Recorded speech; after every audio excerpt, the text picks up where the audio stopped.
有的人来找对象啊，他要找的那个人哈，根本就叫不存在。不是我毒舌啊，为什么我这么说呢？前几天有个86年的女士跟她妈妈一起来的，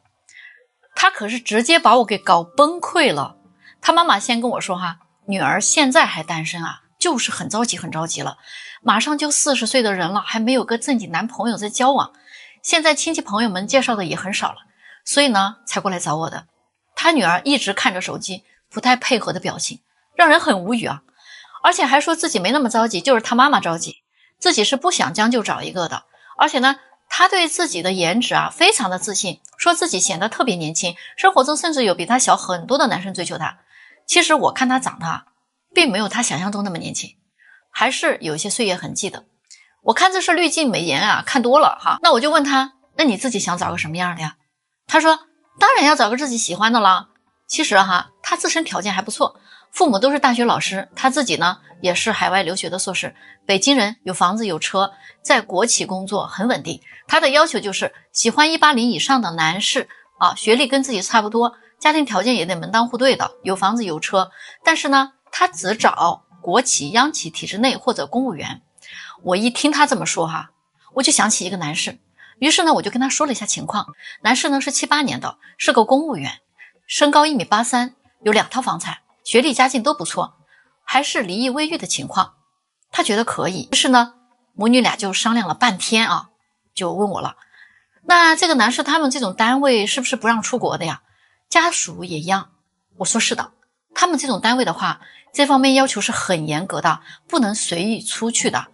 这个时候他妈妈就说话了啊，那不太行啊，我们每年都要出国旅游的，那我女儿要是跟他结了婚，我们都出不去了，那还是算了，换一个看看吧。于是呢，我又想起一个在体制内的男士哈，80年的，也是北京人，有3套房产，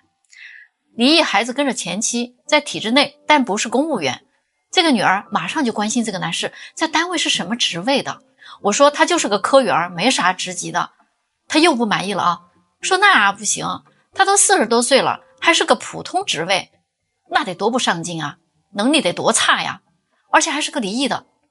于是哈，我就说，那如果一个男人在体制内，人家还有几套房产啊，在单位还有个比较高的职位，身高还1.8米，还是个未婚，那么好的条件，他还能单着吗？就算单着，他能找你这么大岁数的女人吗？有的是大把比你年轻的女人愿意找他的，你根本就不是那些年轻女人的对手。结果他说，是不是你这里就没有这种资源呢？我说不瞒你说啊，满足这些条件的人啊，那人家的选项何其的多呀，还能落到你手里吗？大家说对不对？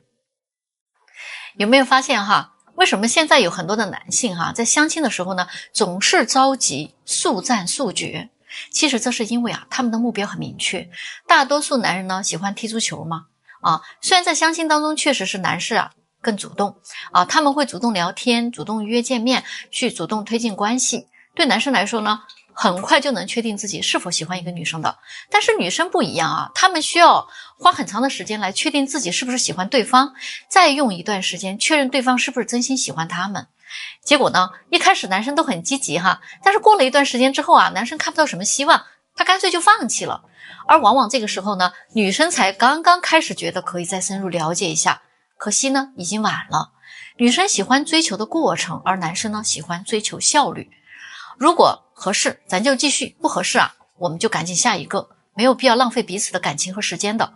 想象一下嘛，一个男生偶尔相亲1-2次还好，失败了呢，也就是积累点经验嘛。但是如果一个男生相亲多了，碰到的女生都很慢热，又没有进展，那男生会觉得心很累的。所以他们会开始调整策略了，把追求的流程呢压缩到最低，减少自己的投入。这个其实也是一种自我保护。要知道现在很多的男生他压力是很大的，要赚钱买房买车结婚养家，投入很多的时间金钱感情，最后呢他可能还会换来一句不合适，那得多悲催嘛。所以大家理解了吧，为什么男生现在在相亲当中表现的比较急促不过呢，我还是要提醒一下这些男生面对催婚的压力，不要太过急于求成了，要调整好自己的心态。人与人之间的感情，它是需要慢慢培养的。高效的追求是好，但是太草率的放弃也是不好的。大家说是不是？你听说过北京的单身比例吗？10个单身中有8个是女的，只有2个是男的，而且这个差距还在不断的扩大。如果你去过北京中山公园的相亲角，你会发现有一大堆优秀单身女生的资料，而男生的呢却屈指可数。为什么呢？因为很多在北京的条件一般的男生，如果无法在北京扎根立足的话就会回老家结婚生子。但是女生就不一样了，她们没有买房买车也没有给彩礼的压力，一个月的工资哪怕就是5000块钱，她也够自己用了，也能在北京生活。然而呢，想在北京找个条件好的男孩却很难，因为外地女生想找本地的，而本地男生呢更愿意找本地的女生。这种情况下，本地的优秀男孩逐渐的就减少了，优秀的女孩呢倒是越来越多，好一点的男孩几乎被抢光了。而有些女生呢，即使降低了标准也不一定能找到理想对象。想要找到优秀的伴侣，唯一的办法就是自己多主动寻找渠道，遇到喜欢的男生就主动一点，别搞高冷慢热那一套，也别提彩礼，更别提那些房产加名这些事儿了，你会把自己搞得嫁不出去的，信不信由你哦。你们说现在奇不奇怪吗？现在北京有房子都不一定能结婚了，还得没有房贷才行。就前几天有个家长带着他女儿过来找我咨询择偶定位他们老家是安徽那边的单亲家庭，普通工薪阶层。这位妈妈呢对女儿的婚事特别的担心，她家姑娘已经29岁了，现在连个男朋友都没有。姑娘本身还是比较优秀的在北京一家国企工作，人长得文文静静的可惜就是这么白白被耽误着。我不得不说，她家姑娘的现状跟这位妈妈的思想观念脱不了干系。大家来听听我有没有冤枉她。她妈妈说，女儿工作很稳定，学历也高，还有北京户口，所以还是希望找个经济条件好点的我们就是普通工薪阶层，所以不求大富大贵，最起码对方在北京得有个房子，但是绝对不接受对方房子有贷款，其他的在学历上工作上互相匹配也就行了。工作稳定一点的，她还不想女儿找个做生意的，他个人觉得做生意的不太靠得住怕以后婚姻不稳定。他女儿对妈妈这个看法呢，其实是持反对态度的，他不理解为什么不能找个做生意的呢？这时候我的脑子飞速的运转了一下然后我就告诉他，您的这个要求确实不算高但是您知道吗？您的这个要求只锁定了2种人群，一类就是北京土著，他们一般都有房子，并且几乎都没有贷款，大部分北京人追求平稳，很多都在体制内工作。那么这类人呢，收入是比较低的不太高，你家姑娘得接受他们的躺平状态。另外一类人就是外地在北京买房子的人，如果他是全款买的，要么就是自己做生意赚的，要么就是家里做生意买的。那做生意的您又不找，当然人家也不一定找您。另外一类呢，就是家里帮着买的，那这个家庭在外地来说一定是一个不简单的家庭了，像这样的男生也算一个富二代了吧，那么他的眼光一定很高，不一定看得上咱们这个姑娘的长相。所以可能最后咱们只有一个选择，就是北京土著在体制内上班的，每年收入10来万。那他姑娘听到这儿就说那我们2个人加起来工资才2万，这还怎么生活呀？我这个时候真的没有接话我心里在想，姑娘你已经没人可嫁了，真的是这样的，对吗？你是真的想结婚吗？84年的女士，我问了她2遍，她非常肯定的说，姐，我当然是要想结婚的，不然我来找你干什么呀？而且我这个年纪要抓紧要孩子。我看她真的是着急我就说，那好，如果你真的是想要结婚的，而不是说找不到的话就一个人过也行的那种，那我真的要劝劝你，把刚才你说的那个择偶要求再往下降一降。她就很不解的问我，姐，为什么呀？我的要求已经降过了呀。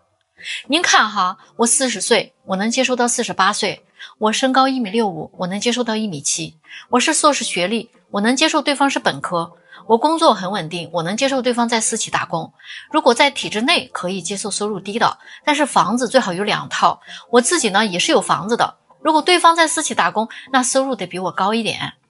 有个50万左右就行，毕竟是40-50岁的男人了嘛，在北京挣钱还挣不到50万是不是也太差了？毕竟我自己还挣30-40万呢，房子得是全款的，这个是硬性要求，其他的都可以放低，这一项是我不能改变的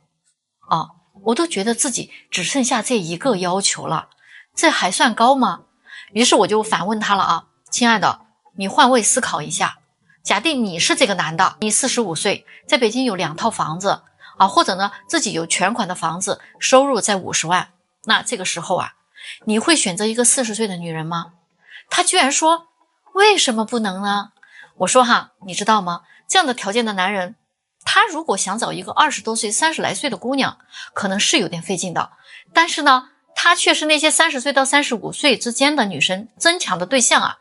现在如果有一个这样的条件的男人说，哎，我会跟你结婚，哎，我还追求你，估计啊就是来扎你的，或者呢就是来骗你的。他就犹豫了一下说，那我还要怎么叫呢？我说，姐建议你啊，现在最好从2种人群当中去找，一种就是年龄大你不多，经济条件呢不太好，但是性格不错，人品好，也善良，情绪价值给的很到位的那种男的，但是你可能不能指望他能给你提供经济上的价值。而另外哈，如果你觉得经济条件那是硬伤啊，那你就得选择那种年龄比你大很多的，10岁以上的，未婚或者离异的都可以，甚至是有孩子的男人，但是经济条件很好。如果这2样你都接受不了的话，那我就没有办法帮到你了，你只能从现在开始规划好自己未来怎么养老的问题了，明白了吗？今天聊聊女孩找对象必须知道哪几件事啊？你们大家准备好了吗？首先呢要认清现实，在咱们北京这个地方，大多数的男生的月收入啊，一般都在1万左右，千万别认为每个男生都是月入好几万的白马王子啊。再说身高问题嘛，平均身高在1.7米到1.73米之间算是普通高度了，1.75米呢已经算是高个子了，再超过1.8米的真的就不多了啊。然后啊，想要找个高薪的男生，你就得有心理准备，他们大多数啊工作都很忙碌哈，频繁的出差或者是远在异地，这些呢都是必须要考虑的现实问题。最后哈，如果遇到那种2点一线，生活规律，不抽烟不喝酒，没有圈子乱七八糟啊，还工作很积极的男生，那你啊就是捡到宝贝了。有些女生可能还会说，我身边有很多优秀的人，为什么要找一个身高1.7米出头的，月收入啊才7、8千的平凡男生呢？懂了吗？那些超级优秀的男生哈，也会选择同样出色的女孩的。我这儿确实也有很多优秀的男孩，但是很多的女生的情况根本就没有在他们的选择范围内。还有呢，有些女生好不容易找到了一个各个方面条件都不错的男生哈，却喜欢各种任性啊，折腾人家。你觉得他能一直忍受你的无理取闹吗？真的，不要等到失去了才追悔莫及啊！好了啊，姐妹们，这些都是血淋淋的教训，希望大家能够找到合适自己的那个他，好吗？大龄优质单身男女谁更容易脱单呢？在北京这样的1线城市，大龄剩男剩女真的是特别的多，但是他们谁更容易长期单身呢？我发现他们当中有很多还是高学历高收入的，在工作上好多人不论男女都很优秀很出色，但是他们谁来相亲市场会遇到尴尬呢？一个35岁以上的优质单身男人他们有好的学历，代表着呢有聪明的头脑，有好的基因，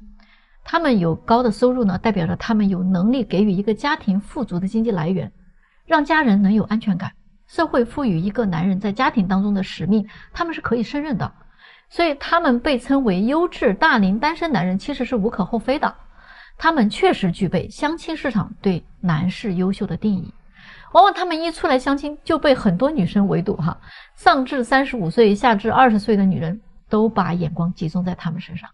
所以很明显嘛，这样的男人他的选择面是极大的，他们想脱单真的是很快。说白了，一个女的你要是遇到了这样的男的，那你真的是要靠抢的。那么优质大龄剩女又怎么回事呢？我们不能否认这些女性她们很优秀，但是她们的优秀呢却并不是相亲市场里对女性优秀的定义，因为这个需求是男人说了算的，对吧？在咱们这个传统的社会里男性对一个优秀妻子的定义呢是这样的：年轻漂亮有活力，性格温柔善解人意，有一个善良的内心，学不用上太多，知书达理即可，知深浅懂进退，愿意为家庭付出，孝敬老人，会做家务。那么一个35岁高学历高收入的女性，你如果没有在这件事情上觉悟过来的话，那么你就很有可能会一直单身下去。为什么这么说呢？你的高学历也代表着聪明能干，但是这个优点啊，对于一个用人单位来说是 OK 的，但是对于一个家庭一个男人来说啊，并没有那么重要。你的高收入，你的房子，你的车，这些在一个优质男人的眼里几乎也是不太需要你来提供的。所以对于他们需求的那些点，你如果达不到的话，你就很难找到一个大龄优质男性结婚的。所以现在很多35岁以上的优质女生，她宁愿单身也不愿意找一个没房没车的男人。而一个没房没车的男生呢，宁愿去钓鱼去洗脚，他也不愿意去追一个大龄的女生。他们还谁都看不上谁。大家看看哈，答案是不是显而易见了呢？所以还是奉劝大家一定要趁年轻的时候尽快解决自己的人生大事。点击我评论区置顶链接哈，开始行动起来吧。找对象呀，那些看家庭条件的人家找到了，看物质条件的呢，人家也找到了，就连那些看颜值的哈，人家都能找得到。那么剩下的都是哪些人呢？就是那些非要看感觉的，他们到现在都还单着。大家说说，这到底是为什么呢？这回大龄孙女啊，带着小表妹过来相亲，真是闹大笑话了。她是真不知道还是假不知道啊？现在的00后，人家不仅仅是来整顿职场的啊，连婚恋市场一起整顿了。那天35岁的大龄剩女跟一个36岁的男的相亲，小表妹很好奇，就跟他一起来了。她还一路叮嘱小表妹啊，你学着点哈，相亲看看是什么样子的，然后呢，看看姐怎么给男的开条件。这个男的呢，原本以为这个大龄女生哈，这个岁数了嘛，要求应该不会很高，但是万万没有想到，这个女的一开出来的条件啊，他简直就想跑。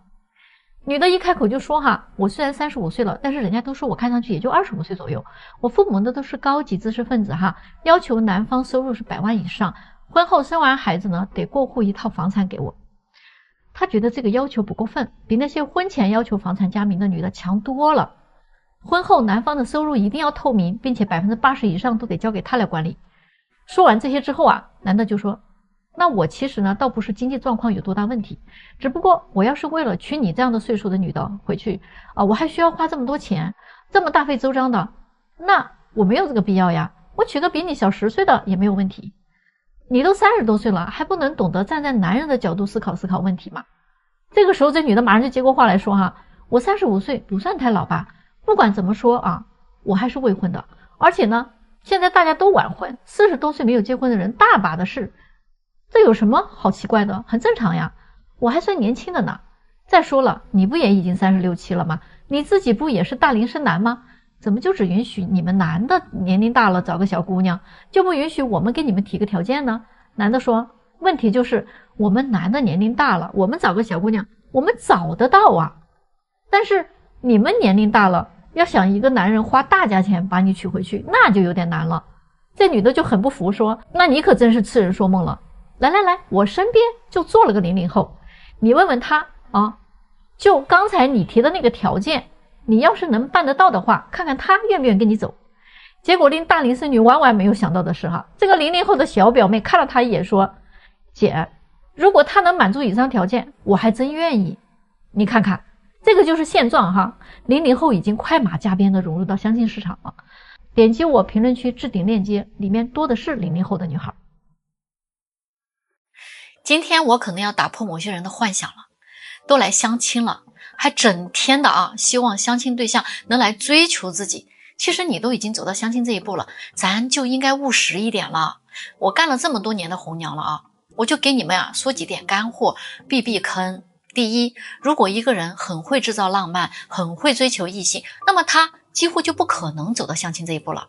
所以你千万不要去幻想一个相亲对象能对你大方热情又主动。第二点，能不能放弃你们那些可笑的择偶要求？身高1.55米就想找个175以上的，175的呢就想找个1.68米以上的，1.68米的就想找个1.85米的，一个离婚的就想找个未婚的，一个带娃的就想找个不带娃的，甚至没生过的，一个初中学历的就想找个博士学历的，没有一个人愿意找一个离婚带娃的。这个就是你们的现状，对吧？就是这一点摆在这儿，就别说遇到爱情了，你可能连这个人你都遇不到，好不好？第三点，出去参加那些相亲活动，你会发现哈，所有的男生都盯着那几个最漂亮的女生，所有的女生呢都盯着那几个最优秀的男生。大家都按照自己的原始欲望在寻找那个最满意的人。结束的时候还会感叹哈，今天这个活动太没意思了，因为没有人选他。说实话，这种参加活动的人，你都到这个时候了，还认不清自己吗？说明你就不是人家的菜，还干坐着，也不主动找找那些比较普通的人。你可能完全想不到，这些人或许才是你可以结婚的对象，只不过你自己不愿意接受这个事实罢了。第四，不管是谁，都别相信那些慢热的，他确确实实就是不喜欢你，直接可以放弃的啊，下一个吧。大家都是成年人了，遇到喜欢的，谁还不希望马上就能牵手成功啊？第五点，相亲后联系很频繁，约会也不断，礼物转账都能接受，但是呢，就是不愿意跟你确定关系的，这种姐也不要再恋战了，他是在养鱼。第六，你如果相亲相了好多理想类型都以失败告终了，那就不要再往这个方向去相了。你也别骂平台不靠谱，你也别说红娘不对路，更别说你相的都是什么玩意儿啊，没看上你，人家就不是个玩意儿啦。最后还得出个结论，这些人都是托吧。你怎么就不反省一下，是不是自己段位太低了，你根本就配不上这些人呢？所以人家这类人群根本就不选你，那是因为你自己在这一头热罢了，明白了吗？大家说是不是？